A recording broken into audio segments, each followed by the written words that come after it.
Jeshi la Polisi Tanzania lingependa kuwajulisha kuwa hadi mchana huu wa tarehe 9 mwezi wa 12 2025, hali ya usalama wa nchi ni shwari. Vyombo vya ulinzi na usalama vinaendelea kuimarisha usalama nchini sambamba na kulinda maisha ya watu na mali zao.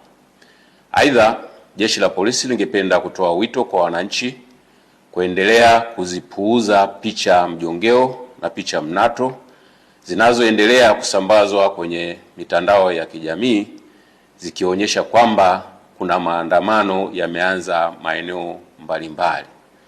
Taarifa hizo sio sahihi. Wanatumia picha mjongeo na picha mnato za matukio ya nyuma kama vile ya tarehe 29, tarehe 30 na tarehe 31 mwezi wa 10 2025.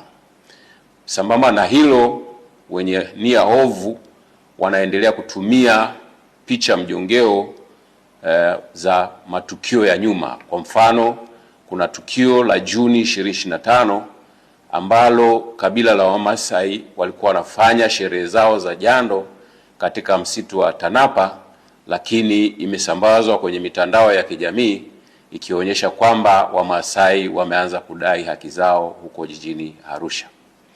Tunaendelea kuwahimiza Watanzania kuendelea kuzipuuza picha za aina hiyo kwa sababu zina lengo la kuwahadaa kwamba kuna maandamano yanafanyika.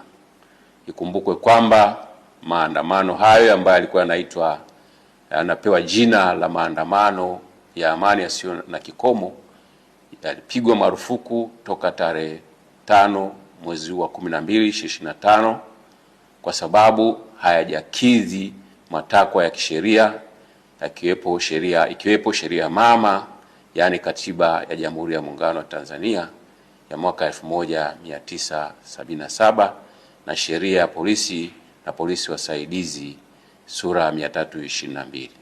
Aidha, tunatoa wito kwa wananchi waendelee kufuata sheria kwa ajili ya usalama wetu sote.